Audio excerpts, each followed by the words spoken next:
दोस्तों नमस्कार। आप देख रहे हैं एपीटीवी भारत।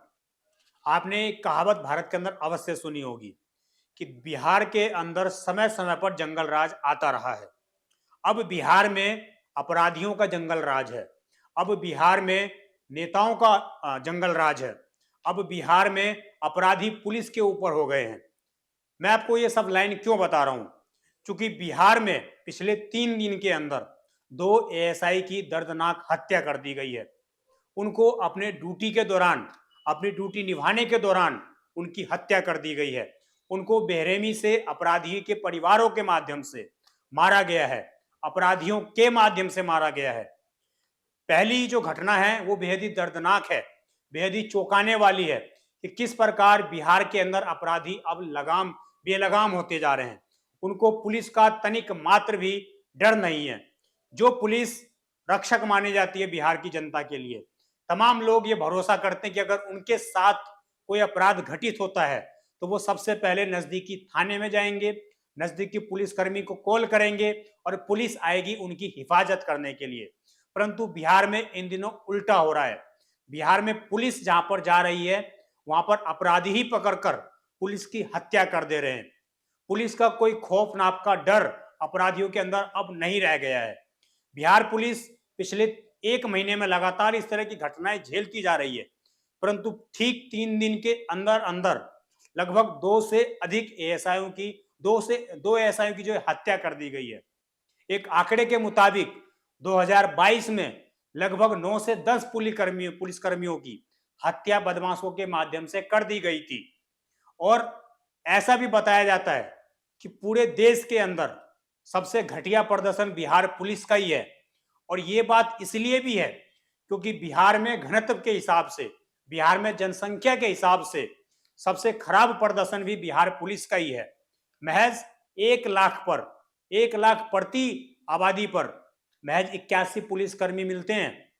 आप समझिए बिहार के अंदर किस तरह पुलिसकर्मियों की स्थिति कितनी दयनीय बनी हुई है।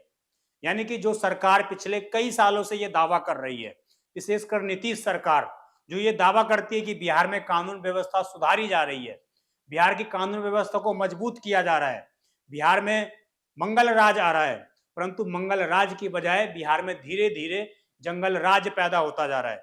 यही वजह है कि पिछले कई सालों से लगातार नीतीश सरकार सत्ता में है, उसके बावजूद बिहार में पुलिस की संख्या नहीं बढ़ पाई है। उसके बावजूद बिहार में आज भी 1 लाख की आबादी पर, और देश में सबसे खराब प्रदर्शन है ये, देश में सर्वाधिक जो घनत्व के हिसाब से पुलिसकर्मियों की संख्या है वो सबसे कम बिहार के अंदर ही है। महज 81 पुलिसकर्मी दिल्ली पूरे 1 लाख की आबादी पर आते हैं, तो आप समझिए किस प्रकार अपराधियों के अंदर बिहार पुलिस के प्रति डर पैदा होगा, कैसे वो लोग डरेंगे बिहार पुलिस से। और अब इसमें एक सवाल ये आता है कि क्या बिहार पुलिस भी यूपी पुलिस के रास्ते पर चलने को तैयार हो गई है? क्या बिहार पुलिस भी अब योगी मॉडल को अपना रही है? क्या नीतीश कुमार भी योगी मॉडल को देखते हुए अपनी पुलिस को इस तरह का आदेश दे रहे हैं कि वो भी एनकाउंटर की रणनीति अपनाए? क्योंकि बिहार पुलिस ने इस केस में कुछ ऐसा ही किया है। मैं आपको जरा केस बता देता हूं कि किस किस तरह की घटनाएं पिछले 3 दिन में घटित हुई, जिसने पूरे देश को शर्मसार किया है, विशेषकर बिहार वासियों को शर्मसार किया है कि किस प्रकार बिहार के अंदर अपराधियों के हौसले इतने बुलंद हो गए हैं कि वो दिन दहाड़े खाकी वर्दी जो खाकी वर्दीधारी हैं उनकी हत्या कर रहे हैं। उनको कोई डर नहीं है। वो ये नहीं समझते हैं कि आखिरकार जब वो इस तरह की घटना को अंजाम दे रहे हैं तो उसके बाद उनके साथ क्या हो सकता है। उनको कानून का नाम मात्र भी डर नहीं रहा। अब पहला जो घटना घटित हुई है वो संतोष कुमार एएसआई की। इनकी महज गलती ये थी कि इनको एक कॉल आता है कि परिवार में होली के समय पर कि आपसी में ही लड़ाई हो जाती है दारू पीने के कारण। एक व्यक्ति जो है मोहल्ले के अंदर दंगा फसाद करता है, बदतमीजी से बात करता है लोगों से। इस रिगार्डिंग संतोष कुमार जी को कॉल आती है, वो ड्यूटी पर पहुंचते हैं। वहां पहुंचने के बाद उनको पता लगता है कि काफी ज्यादा वहां पर घटना जो है बढ़ चुकी है, काफी ज्यादा वाद विवाद बढ़ चुका है। वो अपराधी को समझाने का प्रयास करते हैं, उनको धमकाने का प्रयास करते हैं। इतने में ही उनके सर पर पीछे से रोड से वार कर दी जाती है।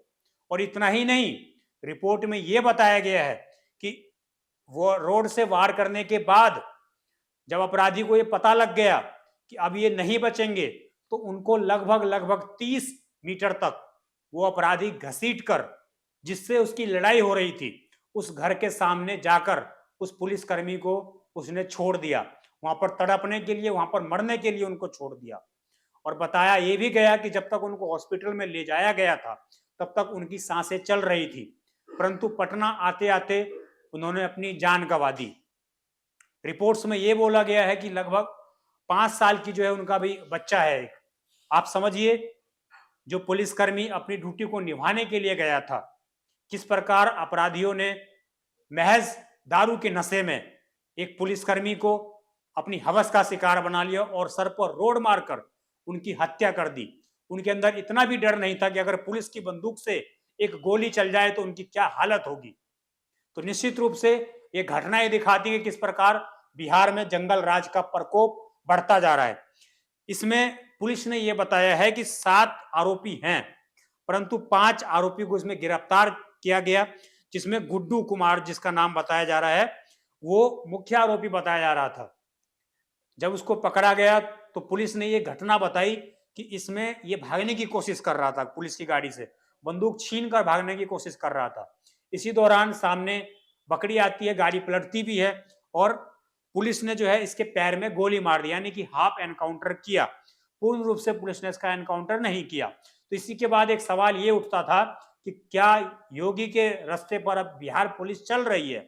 क्योंकि बदमाशों का एनकाउंटर अक्सर दिल्ली में, यूपी में ही पहले से सुनने में आता रहा है कि पुलिस किस प्रकार एनकाउंटर कर देती है। कि किस प्रकार जो संतोष कुमार एएसआई हैं, उनकी ये तस्वीर है उस वक्त की जब उनके सर पर जो रोड लगी थी, पूरा फेस उनका पट्टियों से कवर किया हुआ है, लेकिन उनकी जान जो है बचाई नहीं जा सकी और उन्होंने अपनी शहादत दी, देश के लिए शहादत दी और बिहार वासियों के लिए शहादत दी।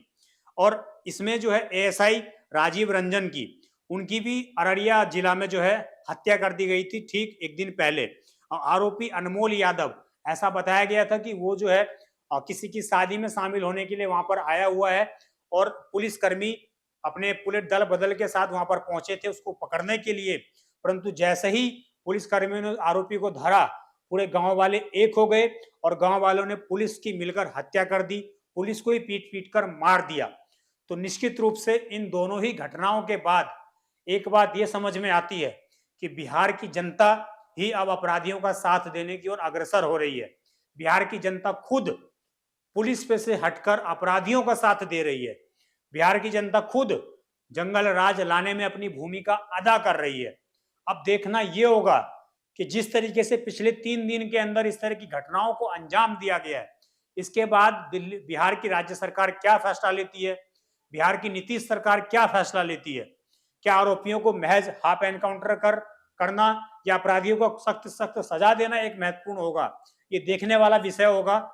और इस खबर के माध्यम से आप लोगों से भी अनुरोध है कि जब भी आपके पास कोई पुलिस वाला आए तो उसका सम्मान करना सीखें, क्योंकि वो अपने कंधे पर कई परिवार के लोगों की जिंदगियां लेकर चलता है, कई लोगों की वो सहायता करता है एक दिन में, जिसके कारण हम और आप सुरक्षित महसूस करते हैं। इन अपराधियों का ना तो कोई जात होता है, ना ही कोई धर्म होता है। ये आज आपके साथ हैं, कल जब इनके ऊपर मुसीबत आएगी या आपके ऊपर मुसीबत आएगी तो ये आपको छोड़कर भागते हुए नजर आएंगे, परंतु पुलिसकर्मी कहीं ना कहीं आपका साथ देते हुए नजर आएंगे। इसलिए अब आवश्यकता है कि हम लोग भी सामने से आए और पुलिसकर्मियों की मदद करें। जहां पर इस तरह के अपराधी पकड़े जाएं, उनको छुड़ाने की बजाय पुलिस को ले जाने दें, उनको कठोर से कठोर कानून के माध्यम से सजा दिलवाना ही उनके लिए सच्ची एक घटना साबित होगी, उनके लिए सच्ची एक अपराध जो उन्होंने किया है उसके लिए सजा साबित होगी। अतः आपसे यही निवेदन रहेगा इस पूरी खबर के माध्यम से कि पुलिस कर्मियों की हत्या करने की बजाय उनका सहयोग करें, उनका सम्मान करें, क्योंकि वो भी आपकी रक्षा के लिए ही अपनी ड्यूटी पर ज्वाइन करते हैं। उनका कोई अपना महत्व नहीं होता, वो महज आपकी रक्षा के लिए, आपको प्रोटेक्ट करने के लिए ही ग्राउंड पर उतरते हैं और आपकी एक कॉल पर तुरंत आपके पास आते हैं। तो आपको रक्षा करना बहुत ही जरूरी है और आवश्यकता है। एक आंकड़े के मुताबिक अब तक जो है, जब से हमारा देश आजाद हुआ है, लगभग 36,000 के आसपास पुलिसकर्मी अपनी जान गंवा चुके हैं।